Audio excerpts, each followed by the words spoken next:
Welcome back to the Federal Retirement Show. I'm your host, Val Majewski with American Benefits Exchange. As always, appreciate you taking the time out of your busy schedule to join us, to view our content, to listen to what we have to say. Why is that? Why do people listen in? Why do they tune in? If this is your first time, it's because we just try to give the information that we believe you, the federal employee that's listening, with the information that we believe you need to know so you can make the best decisions when it comes to your benefits, your retirement planning, your career, all of those things. So we've been in a series recently that's called Back to the Basics, and kind of going back to the beginning. When we first started this radio show podcast, we were really starting with the basic information. And as things evolve, as things change, just making little updates, little tweaks to the fundamentals. And I've mentioned this on other episodes because you got to rely on these fundamentals. You got to rely on these baseline principles and these things that we go over. And these are all topics that I would discuss if given a full presentation to a group of federal employees. I did that recently. Last week, gave two long presentations to groups of federal employees discussing benefits and retirement. And you get a lot of head nodding, a lot of head bobbing in the room. You can tell that this is pertinent information. This is information that federal employees need that they're currently not getting. And even talk to some folks that were recently hired, hired within the past 3 months. And I said, what happened when you first got employed, when you first started your job with the government? And this is not a knock against the government at all. I just want to say that. But when they first got hired, they got a folder of information and they said, figure it out and get to work. That was the gist of what these federal employees told me. Said, here's the information. You can read it. You can research it all you want when it comes to benefits, retirement planning, all the choices that they have to make when they first get hired. Figure it out yourself. And here, let's get to work. And I heard that from multiple people. And I just wanted to make sure that I was correct in my assumption over the time, because you may have heard me say this before. But I'm grateful that I have a job to do and that I can assist federal employees with these areas, benefits and retirement. However, I wish that this would be taught to you from day one or even before day one, as you're going in, so you can read this information. I mean, if you knew you had a hire date coming up of, let's say, April 1st, right? We're going to hire you. You're going to start April 1st. Well, give me some information to read so I can go through all of this and maximize my opportunity with the government, because I think the job you all have is tough enough. The opportunity that you have to retire and retire very well is huge, but you need to take advantage of all the things. Okay, done with my little speech there to start. Let's talk about today's topic, back to the basics when it comes to debt elimination. So let's dive into today's info and talk about debt elimination. Now, when it comes to this, why do we bring this up? Because this is not something that is normally part of your benefits and retirement scenario, right? It's not your FEGLI that we've discussed. It's not the retirement system. It's not TSP. It's not the first supplement. It's not the survivor benefits. This is something totally separate, but it factors in to retiring how you want, when you want, and the way you want, living the lifestyle that you want. We've talked about planning for retirement, saving more money, taking advantage of everything the government gives you, working enough time to get a pension that's going to be, high enough for you, or a large enough amount for you. But that all goes for nothing. That's all great work, but it's all going to be negated if you have a debt problem. And that means too much money is going out the door to service your debt. Money that you've borrowed, loaned, charged, whatever it might be. If there's a debt problem, and I mean, everybody's debt situation is different, so the word problem is going to be different for everybody. But why not eliminate debt? Get rid of it along the way. Now, in general, why do we talk about this topic? Because it factors into your retirement. And just general guidance, blanket statement here. It's not specific to anybody. Blanket statement is, we would like folks that we work with, federal employees that we talk to retire as close to debt-free, if not completely debt-free, as possible when you hit that retirement date.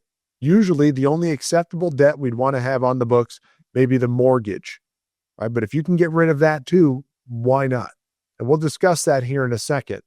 But the idea is, you plan for retirement, you save up money, you're building up your pension, you're deciding when you're going to take Social Security, et cetera, et cetera, et cetera. But we also have to have a plan to get rid of the money that's going out the door. It's going towards debt service.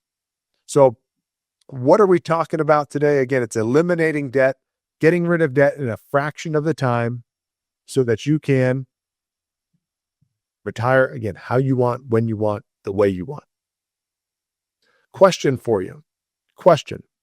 And it's going to sound like a sales pitch. It kind of is, but question. What if I could show you how to get completely out of debt, including your mortgage, in 10 years or less without spending any additional money than you're spending right now? Is that something you'd be interested in? Now, this is not debt consolidation. This is not, we're buying up debt. This is not messing with your credit or anything, but this is developing and designing a plan to hyper-focus on your debt, get rid of it in a fraction of the time, ideally without spending any additional money than you're spending right now. Is that something you'd be interested in? Chances are, and in the conversations I have with federal employees, I see head bobbing, chances are you would say yes. Well, why do we want to do this? Why eliminate debt? Number one, when debt's gone, you're eliminating payments to debt. Now, when you eliminate the payments, where does that money stay? It stays with you. It's not going to the lender, the creditor, the bank, whoever loaned you the money or whatever credit card you're paying off. You get rid of the payments, you improve your cash flow. Money is staying with you. That's more money that does not go somewhere else at the end of the month. Now, when we do that, if we get rid of the payments sooner rather than later, we are also eliminating or reducing the volume of interest we're going to pay. Now, some people would look at me and say, well, Val, you said including my mortgage rate is only 2.5%. Why would I pay that off at only 2.5%? It's a very good question. But do me a favor. Look at your mortgage payment that you have, the next one that you're making, and tell me how much of your payment is going to interest. How much of that payment is going to interest? If you have a 2.5% mortgage, I can almost guarantee, I don't want to say fully, but I can almost guarantee that it is a lot more than 2.5%. In some cases, it can be over 50% of that payment is going towards interest. So is it really only 2.5%?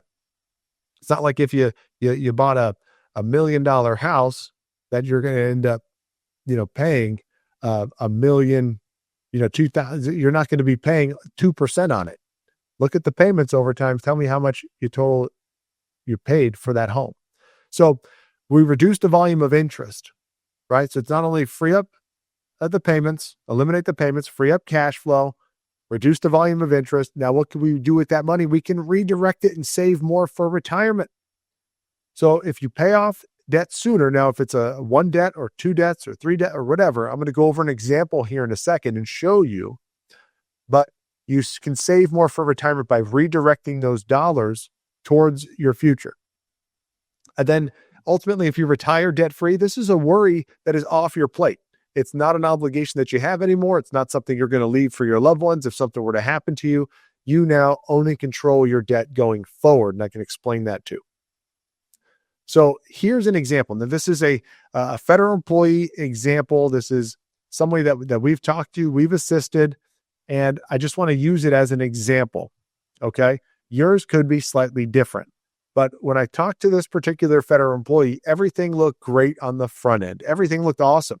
And it was a solid conversation. We were going over all the benefits, the retirement calculations. We were looking at, all the money that they're saving. I said husband and wife were saving for retirement and made really good money now, this federal employee, and was saving a whole bunch for their future. And in their retirement, looking at all the numbers on the front end, they were going to get really close to making the money that they were making pre-retirement in retirement.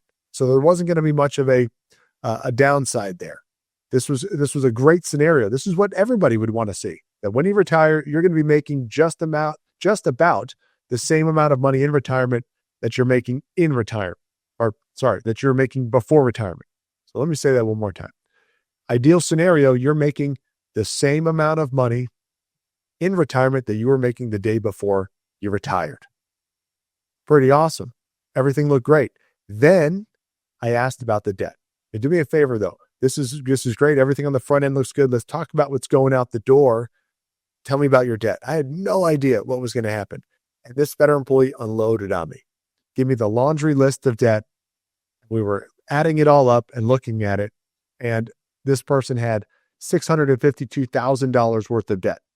Now you might say, Val, well, that's interesting because you said this person made great money. 650,000 could just be their mortgage. They can have a really, really nice house and they can have a $650,000 mortgage. That's true.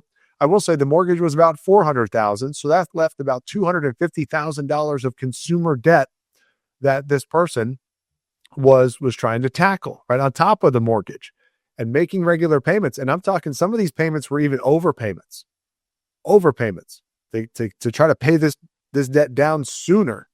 But making all the regular payments that they were making, so the minimums plus the extras, they were going to be in debt for 20 years. And when I asked, I said, okay, what is your total debt that you owe? What is it? And like most people, they would say, well, they added up all the principal balances and it's over $652,000 that we owe.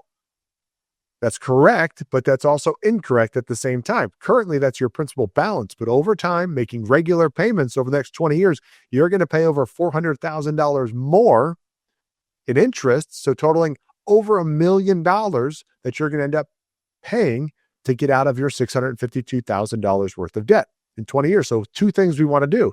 We want to see if we can design a plan to not only cut into the amount of years you're in debt, get rid of your debt in a fraction of the time, but also reduce the volume of interest. Because what is interest? Interest is money, as you see in this illustration, money that you can simply just light on fire.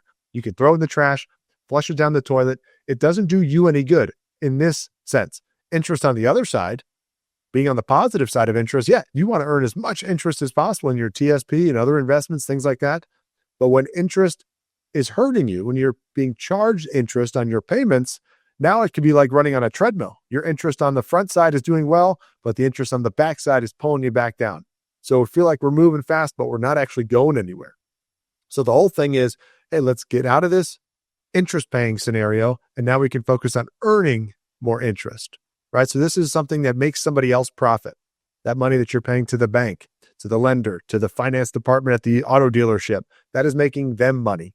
This interest that you're paying is not doing you anything. Not doing you any good. It's actually hurting you.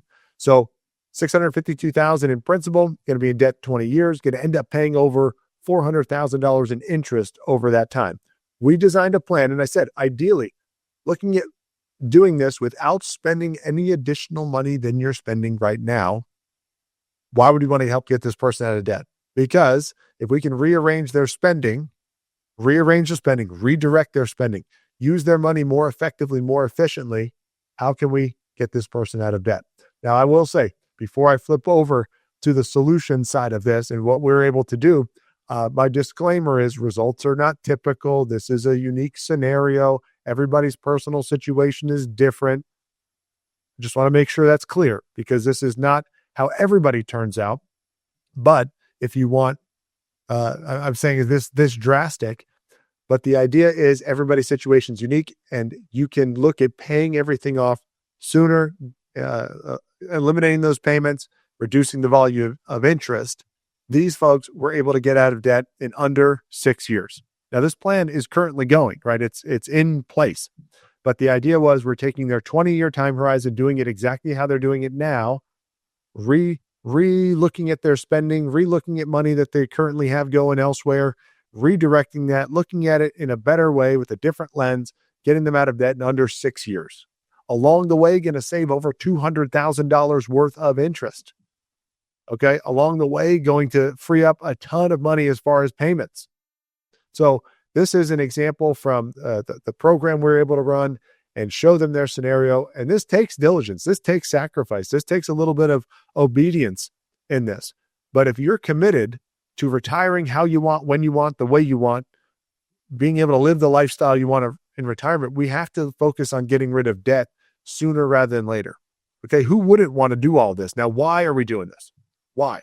Why talk to this particular family? Why talk to this federal employee and work on getting rid of their debt?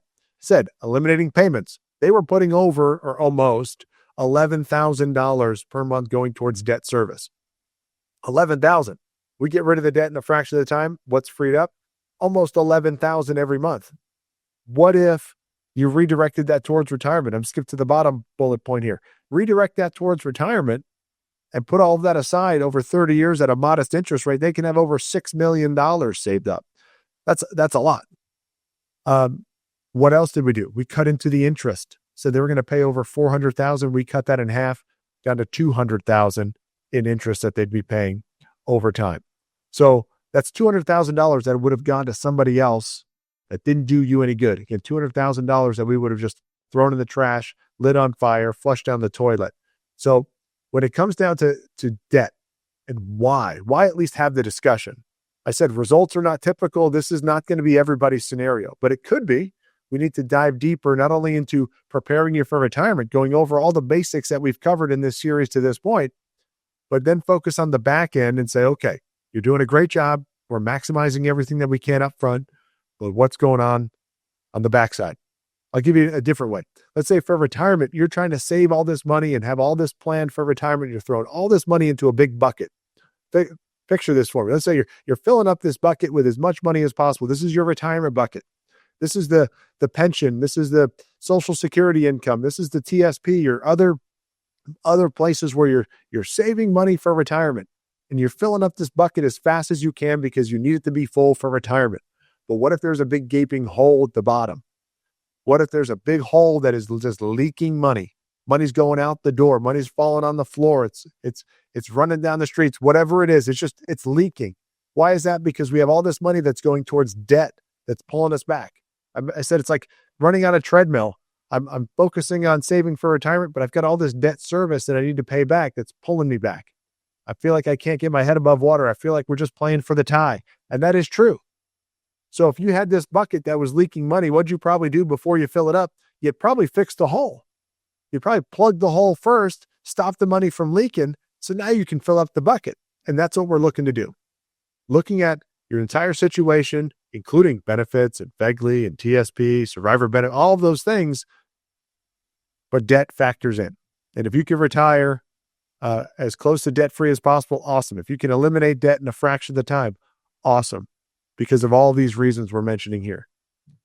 Eliminating payments, improving cash flow, getting rid of interest, saving more for retirement. So it's worth it when you sit down and you go over your benefits with somebody. You've got to ask about your debt if they don't ask you about it. Now, how can you ask us about it? You can go to our website, federalretirementshow.com. You can fill out the form. You can request a full benefits and retirement review. Make sure to ask, if it's not me personally, the expert that gives you a shout, because we have folks all over the country, ask them about doing a debt elimination scenario for you so you can see if this is right for you or doing something like this is right for you. It's worth the conversation, whether it's with us or somebody else. It is worth the conversation to tackle this. That way you're focused on the future. Positive, positive, positive, instead of all the negative as far as the money that's leaking out of your giant retirement bucket. So I really do appreciate you taking the time to go back to the basics with us as we close out this series.